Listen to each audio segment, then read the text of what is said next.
John Steele McCarthy stood alone in his small, dimly lit apartment, his hands resting on the workbench before him. The low hum of the city outside was a constant companion. But here, in the silence, McCarthy could hear the faint scraping of metal against metal. He was adjusting the sight on his old rifle, its surface marred by countless missions, every scratch telling a story of blood and fire. He had spent years trying to forget those stories, but it was impossible. The past was always just beneath the surface. He tightened the screw, then checked the sight again, his hand steady despite the years. His mind, though, was far from steady. Every day felt like walking a tightrope, just waiting for the inevitable fall. The door chime broke his focus, a sharp, high-pitched tone that signaled someone was on the other side. McCarthy didn't move at first. He knew who it was. There was only one person who ever came knocking at his door anymore. McCarthy. The voice came, filtered through the door, a woman's voice, familiar, yet a reminder of things he had buried. It was Admiral Yara's voice, the same voice that had given him orders in the past, that had sent him on countless missions, the same voice that had turned his life into a battlefield. He sighed deeply, standing up and walking toward the door. The old soldier in him was still awake, but the man who had tried to leave all of that behind felt exhausted. He opened the door, and there she stood, tall and composed in her Galactic Command uniform, her eyes locking onto his with that sharp, calculating gaze. Her expression softened ever so slightly as she took in his appearance. McCarthy wasn't the same man who had left the service. His hair had grayed, his body a little slower, but his eyes still held the storm within. "Yara," he said flatly, stepping aside to let her in. Still a man of few words, I see. She stepped into the apartment, her boots clicking on the concrete floor. She looked around, taking in the bare walls, the old combat gear stacked in the corner, the rifle he'd been working on. "You know I don't have time for small talk," he replied, his voice tinged with a bitterness that never seemed to leave. "What do you want?" Yara's gaze remained steady, unwavering. "Earth's in danger, McCarthy. The Shroth Empire is pushing toward us. Galactic Command's mobilizing forces, but we need more. We need you." McCarthy blinked, disbelief flashing in his eyes. "You want me? After all this time?" He scoffed. "I'm retired. I'm not some war machine you can just wind up and send into battle." Yara crossed her arms, her expression hardening. "This isn't a request, McCarthy. Earth doesn't have time for your self-imposed exile. The Shroth are close, and their weapons could wipe us out in a matter of days. We need someone who can do what no army can, someone who's been in the field, who understands how to break through the impossible." McCarthy's jaw tightened. He had left the battlefield behind because he was tired of being that man. He was tired of killing, of watching the life drain out of people's eyes. He thought he could escape the war, but war always had a way of finding him. "Why me?" he asked, his voice quiet, almost questioning. "There are other soldiers, other operatives." Yara shook her head. "Not like you. You're the only one with the skill set we need. The Shroth don't care about soldiers. They care about results. We need someone who knows how to get in, get the intel, and get out. Someone who doesn't need orders. Someone like you." McCarthy walked away from her, his back turned. He didn't want to hear this. Not now. Not after everything. The weight of his past was heavy, and he felt it pressed down on his chest. "Look, I'm done with this," he muttered, his voice thick with the bitterness that had taken root in him over the years. "I'm not some hired gun. I left that life behind." Yara took a step closer, her voice softening but no less firm. "The war isn't over, McCarthy. And neither are you. Earth needs you. I need you." The word struck him harder than he cared to admit. His hand gripped the back of a chair as he stared at the floor. He hated how easy it was for her to make him feel like a weapon again. He had buried that part of himself deep, hoping it would stay buried, but Yara had a way of digging it up. He exhaled sharply, the memories flooding back, missions that ended in chaos, faces that would never leave his mind, the sound of a heartbeat silenced by his own hands. He had thought it was over, but it wasn't. Not yet. "I can't do it," he said, his voice almost a whisper. "I've seen enough death. I've killed enough." Yara stepped closer, her eyes never leaving him. "This is different." You're not fighting for yourself anymore. You're fighting for something that matters. Earth, humanity. You can walk away, McCarthy, but the world you've tried to leave behind won't let you go. McCarthy felt her words like a weight on his shoulders. He couldn't run from it anymore. He couldn't hide. He had built walls around himself, but walls had cracks, and cracks let things in. For a long moment, he stood there torn. He didn't want to be the man he used to be, but he knew, deep down, that he was the only one who could stop the Shroff now. The same skills that had made him a legend in the galaxy were the only thing that could save Earth. It was a bitter pill to swallow, but he was used to that. "Fine," he said finally, turning back to face her. "I'll do it, but this is the last time. After this, I'm done." Yara nodded, a slight but satisfied smile tugging at the corner of her lips. "I'll make sure of that." McCarthy glanced at the rifle on his workbench, his reflection briefly catching in the polished steel. It seemed to mock him, the soldier he had once been, the man he was trying not to become. But the past had a way of catching up, and it was time to face it head-on, whether he was ready or not. "Let's go," he said, his voice steady now, the weight of the decision settling on his shoulders. "We got work to do." Yara's smile faded, replaced by the cold professionalism of someone who knew what was at stake. "You're not alone in this, McCarthy, but this mission is yours." He nodded, a dark resolve in his eyes. He had made his choice. Now, all that remained was to see if he could live with it. The Astraeus loomed in the blackness of space, like a silent titan. Its gleaming hull reflected the distant stars, a symbol of power and precision. The ship had been the centerpiece of the Galactic Alliance's military for over a decade, a testament to human ingenuity. But for John McCarthy, standing in the docking bay of the massive vessel, it felt like a tomb. His boots echoed on the cold floor as he walked down the sterile hallway, the low hum of the Astraeus' engines vibrating through the metal beneath him. He had hoped to avoid all this, the briefing rooms, the war councils, the teams of people. But Yara's orders were clear. He wasn't alone anymore. When they had arrived at the Astraeus, Admiral Yara had led McCarthy to a debriefing room, where the rest of his team was already assembled. The faces staring back at him were a mix of curiosity and skepticism, eyes sizing him up, trying to figure out if the rumors were true. "McCarthy," Yara had said as they entered, her voice cutting through the tension in the room. "This is your team. You'll be working with them on the mission." McCarthy's gaze flicked over the group, noting each individual stance. They were all military, but they weren't him. The team consisted of a mix of human and alien personnel, each with their own expertise. The leader of the group was Lieutenant Celia Vargas, a sharp-eyed officer with an aggressive streak and a no-nonsense attitude. She didn't look pleased to see McCarthy. "McCarthy," she said, her tone sharp, almost dismissive. "I've heard the stories. I just hope you can back them up. This isn't some back-alley skirmish, and we're not all going to stand behind you while you play the lone wolf." The challenge was clear. McCarthy didn't respond, letting her words hang in the air. He had no interest in proving himself to anyone, least of all her. "I'm not here to be your babysitter," McCarthy finally said, his voice low. "You got your orders. I've got mine." Vargas narrowed her eyes. "Yeah, well, it's going to be a whole lot harder for you to operate like you're used to. We're in this together, whether you like it or not." McCarthy didn't flinch. He didn't need to justify his methods to anyone. He had killed alone before, and he had survived.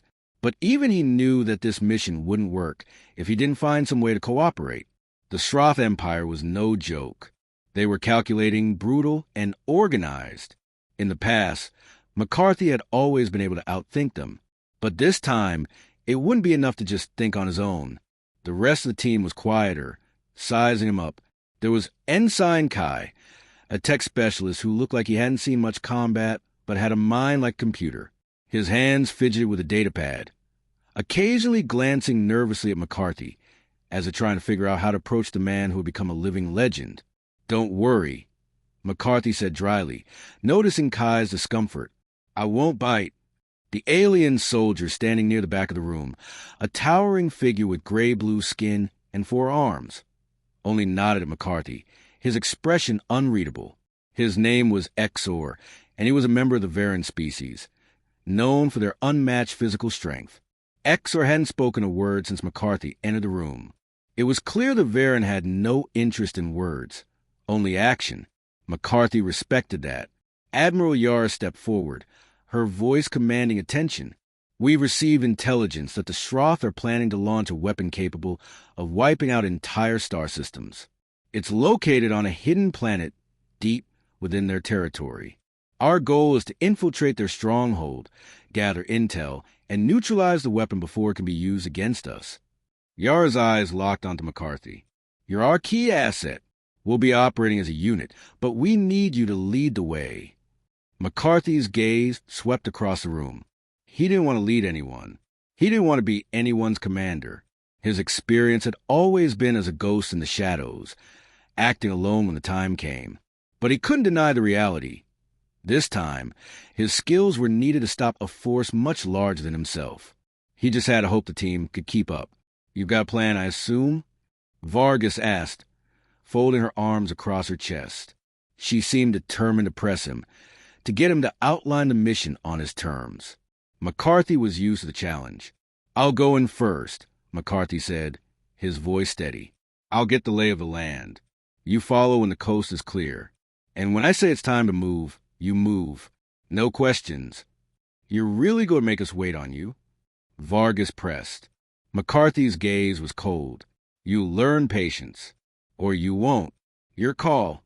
The room went quiet. McCarthy could feel her eyes on him. But he didn't care. This mission wasn't about trust. It was about survival. Yara spoke again, breaking the silence. "We depart in 3 hours. Prepare yourselves. This mission is our only chance." The team filed out, leaving McCarthy alone with his thoughts. He knew what he had to do. The Shroth weren't going to go easy, and the closer they got to their target, the more dangerous it would become. He had no illusions about the odds. But this wasn't his first mission, and it wouldn't be his last. McCarthy moved to his quarters on the Astrius, his mind already running through the logistics of the plan. The Shroth were ruthless, but he had learned long ago that war was never won by brute force alone. It was won by understanding your enemy, by staying one step ahead.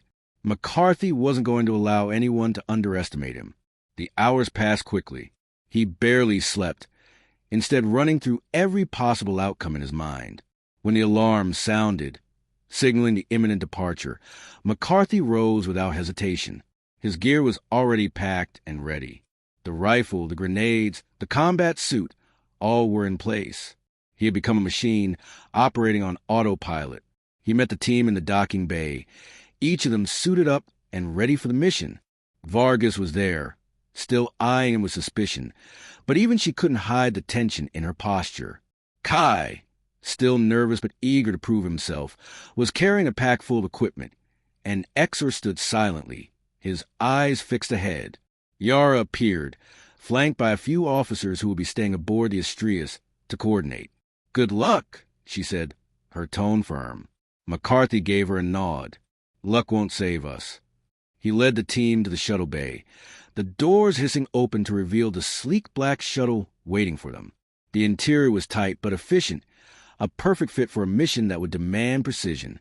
As the shuttle doors closed, McCarthy took his seat, the familiar hum of the engines vibrating through his body. The others sat in silence, each lost in their thoughts. There was no more talk of strategy, no more words to be said. They knew what they were about to face. The shuttle's engines roared to life, and as it rocketed away from the Astrius, McCarthy stared out the viewport at the stars ahead, the calm before the storm, the final quiet moments before everything would change. He wasn't ready for what lay ahead, but he never had been, and that's what made him dangerous. Because no one ever truly knew if they were ready for war, until they were already in it. The shuttle descended through the thick clouds, the atmosphere of the Shroth-controlled planet pressing down like a weight. The ground below was a patchwork of jagged mountains, deep valleys, and sprawling forests, the perfect place to hide something deadly. The greenish hue of the planet's surface reflected off the shuttle's windows, casting a sickly light over the tense faces inside. McCarthy sat at the front, eyes fixed on the view. The low hum of the shuttle's engines barely registered in his mind. His thoughts were already racing ahead to the mission. The Shroff were ruthless, organized, and had an uncanny ability to turn the odds in their favor. It wasn't just about breaking in and blowing things up.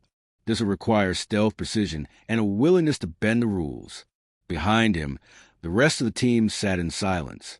Vargas, seated across from him, was staring at the floor, her hands resting on her knees, fingers tapping anxiously.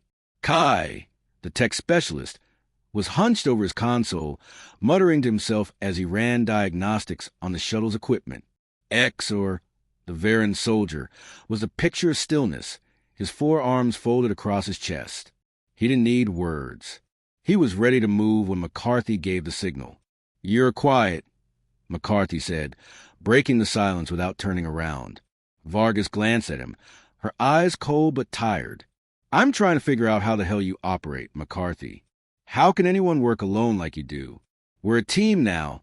We have to be." McCarthy finally turned his head to look at her. Her face was drawn tight with tension, but there was a hint of something else behind her eyes, a desire to prove herself, to show that she could handle the weight of this mission. He didn't know if she was ready for what was about to come, but he respected her grit. "Teams get people killed," McCarthy muttered, his voice quiet, yet sharp. "I don't need anyone's trust. I need them to follow orders." "Yeah, well, we don't have a luxury of working in the shadows anymore, McCarthy." Vargas shot back. "I don't think you get it. We're not here to just get in and get out. The stakes are too high for your lone wolf routine. We're all in this together, whether you like it or not." McCarthy didn't respond. He wasn't here to debate tactics with someone who didn't understand the cold calculus of survival. He had learned long ago that in war, trust was a currency you could never afford to spend too freely. A soft beat broke the silence, and Kai looked up from his console. "We're coming in hot," he said, his voice tight with nerves. "Shuttle's clear to land, but we'll have to move fast once we hit the ground." "Good," McCarthy said. Standing up, he walked to the shuttle's hatch and checked his gear one final time. His hands were steady as he adjusted his gloves, his pulse steady despite the rising tension. The air outside was thick with humidity, the planet's atmosphere choking and oppressive, but he was used to it. The weight of a mission like this was nothing new. The shuttle lurched as it touched down, the landing gear screeching against the rough terrain. McCarthy moved without hesitation, signaling the others to follow. Vargas, Kai, and Exor exited quickly, their weapons drawn, eyes scanning the surroundings for any signs of movement. They were on a high ridge overlooking a dense forest below, the canopy thick with trees that stretched up like massive pillars, shrouding the ground in shadow. McCarthy led the way, moving swiftly through the underbrush. The others followed, but there was an awkwardness to their steps, an unspoken tension that crackled in the air. Vargas and McCarthy exchanged occasional glances, but neither spoke. Their paths were already set. She would follow him, whether she liked it or not. After 20 minutes of trekking through the dense foliage, McCarthy stopped. He crouched low, signaling the others to do the same. The wind shifted, and with it came the unmistakable sound of voices. Shroff soldiers, talking in their guttural language. "Stay quiet," McCarthy whispered, his voice barely audible. He activated his wrist comm to the team. "I'll go ahead. Stay out of sight. Wait for my signal." Vargas shot him a look, her mouth opening to protest, but he silenced her with a single, cold glance. She didn't say anything, but he could feel the frustration radiating off her. Good. She was starting to understand. McCarthy slinked forward, his movements swift and calculated, blending into the shadows of the trees. He'd trained for this. The Shroff soldiers didn't see him, didn't hear him. His breathing slowed as he approached the enemy encampment, a small patrol of 4 soldiers guarding a narrow pass through the forest. Their weapons were slung lazily across their backs, their vigilance lax. It was a mistake, one McCarthy wasn't about to let slide. With the precision of a predator, he moved in, taking out the first soldier with a swift blow to the back of the head. The second soldier didn't even have time to react, as McCarthy's blade slipped across his throat. The third one managed to turn, but McCarthy was faster. A shot to the temple dropped him like a rag doll. The fourth soldier never saw him coming. A simple twist of the neck, and he was down. McCarthy paused for a moment, his breath steady as he surveyed the fallen bodies. The kill had been clean, efficient, but it was always the same. The cold, unfeeling aftermath. No remorse, no satisfaction. Just survival. He keyed his calm clear. Move up. Vargas, Kai, and Exor emerged from the shadows, moving quickly to join him. Vargas kept her eyes trained on McCarthy, still processing what she had just seen. But there was no time to dwell on it. They had a mission to complete. The team continued their journey deeper into Shroff territory, moving cautiously but steadily. As they neared the base where the superweapon was believed to be housed, the air grew colder, the shadows deeper. Every step felt like a trap, and McCarthy's instinct screamed that they were being watched. The Shroff had to know they were coming, but they couldn't afford to stop. Not now. The base was in sight, a massive structure carved into the side of a mountain, its outer walls bristling with weapons and guarded by dozens of Shroff soldiers. The area around it was heavily fortified, and the air buzzed with the hum of energy shields protecting the perimeter. McCarthy crouched behind a rocky outcrop, his eyes scanning the base's defenses. "This is it," he said quietly. "We move fast, take out the guards, and find the weapon. Stick to the plan." Vargas looked at him, her expression tense. "You sure this is the only way in?" McCarthy nodded, his gaze never leaving the base. "The only way." There was a moment of silence before Vargas spoke again, her voice steady. "Then let's finish this." McCarthy didn't respond. He didn't need to. They were in it now. There was no turning back. With a signal, McCarthy led the team forward, into the heart of the Shroff stronghold. The real fight was about to begin. The air in the Shroff stronghold was thick with tension, a heavy stillness that gripped the team like a vice. The base ahead loomed dark and foreboding, its perimeter bathed in the harsh glow of security lights. McCarthy crouched low, scanning the scene with calculating eyes. His mind was already a step ahead, mentally mapping the terrain, finding escape routes, and planning the next moves. Behind him, Vargas, Kai, and Exor were silent. They had already learned to trust his lead, even if they didn't fully understand his methods. They were soldiers, but McCarthy was something else, a weapon honed by years of bloodshed. The team was the weight he had to carry, but it didn't slow him down. "Not yet. This is it," McCarthy murmured, turning to face them. His voice was low, sharp. "We infiltrate, disable the security systems, and get to the weapon. Stay in formation. We don't improvise." Vargas raised an eyebrow. "I thought improvisation was your thing." He shot her a glance, his eyes cold. "Not this time. We stick to the plan." The team moved in sync, their movements swift and precise. McCarthy led them around the base, using the shadows as cover. He was always calculating, always thinking 2 steps ahead.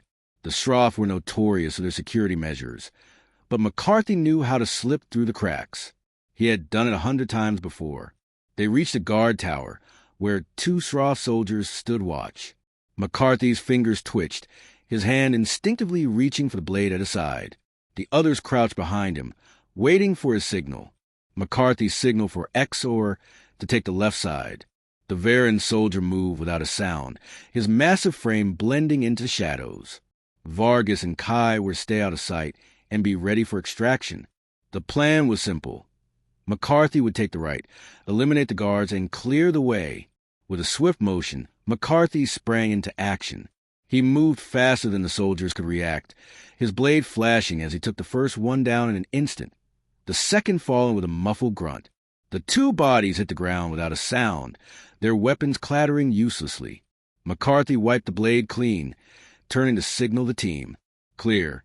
Vargas and Kai approached cautiously, their eyes scanning perimeter. "How do you always make it look so easy?" Vargas muttered under her breath.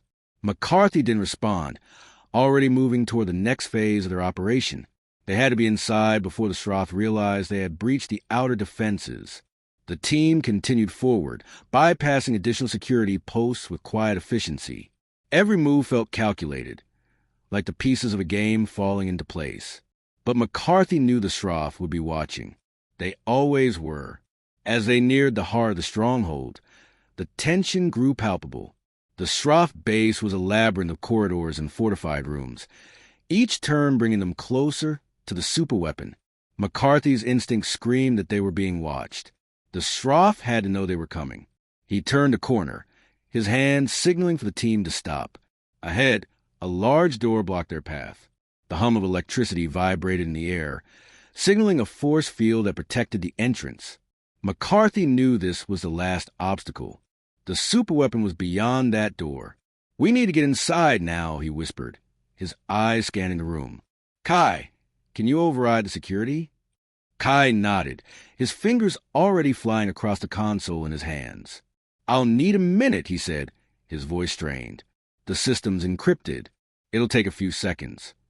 McCarthy's gaze flicked to Vargas, who was watching the hallway. "We don't have time." "I know," she replied, her eyes narrowing. "But we don't have a choice.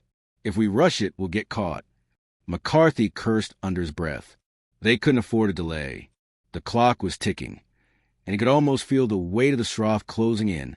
His mind raced through options. He needed a distraction. "X or," McCarthy said, his voice low but commanding. "Can you handle the guards around the corner?" Exor's expression remained unreadable, but he nodded. Without a word, he moved into shadows, his massive frame disappearing from sight. McCarthy didn't watch him. He didn't need to. The Varan soldier was capable.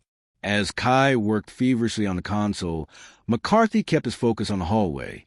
He knew the Shroff weren't far off, and they would be coming soon. His fingers twitched with impatience, but he forced himself to wait. "Done," Kai said, his voice breaking the silence. The force field crackled, then dissipated, leaving the door wide open. McCarthy motioned for the team to move. "Go." They rushed through the door, entering a large chamber. The superweapon stood in the center of the room, a massive, sleek construct of metal and energy, its power core pulsing with an ominous glow. McCarthy's breath caught in his throat for a moment. This was what they had come for. This was what would destroy Earth. He moved quickly, his fingers already working to disable the weapon's core. Kai was beside him, providing cover as he worked his way around the machine. But even as he worked, McCarthy's senses were alert. The Shroff would be coming. It was only a matter of time. "We need to move fast," McCarthy muttered, sweat dripping down his brow. He could hear the footsteps of the Shroff soldiers growing louder, closer. He turned to the team. "Vargas, Kai, get to the exit. Exor, cover us." Without a word, Exor moved into position, his massive frame standing like a silent sentinel between them and the advancing enemy. McCarthy finished the sequence, and the superweapon powered down with a loud hum. The room was flooded with silence. "McCarthy," Vargas called, her voice strained. "We're not out of here yet." McCarthy glanced toward the door. The Shroff were closing in, their footsteps unmistakable. There was no time for escape routes now. They had no choice but to fight their way out. The sound of the doors opening echoed through the chamber. McCarthy's instincts took over. He spun, drawing his weapon in a smooth motion, firing at the first Shroff soldier who entered the room. The shot was clean, precise. The Shroff dropped, his body crumpling to the ground. Vargas and Kai opened fire, the noise of the weapons deafening in enclosed space. Exor was already in the thick of it, his four arms swinging with devastating force, taking down soldiers left and right. McCarthy didn't stop. His mind was on one thing: survival. The Shroff weren't going to take this victory from him. He moved, dodging blasts, returning fire with deadly accuracy. His body was a blur of motion, the chaos of battle around him blending into a singular, focused goal. "Keep moving," he shouted, even as he fired again. "We fight our way out." The Shroff soldiers were relentless, but McCarthy and his team were faster. The chamber erupted into chaos, but slowly, step by step, they cleared the room. And then, just like that, it was over. The last Shroff soldier dropped, and the silence returned, punctuated only by their labored breathing.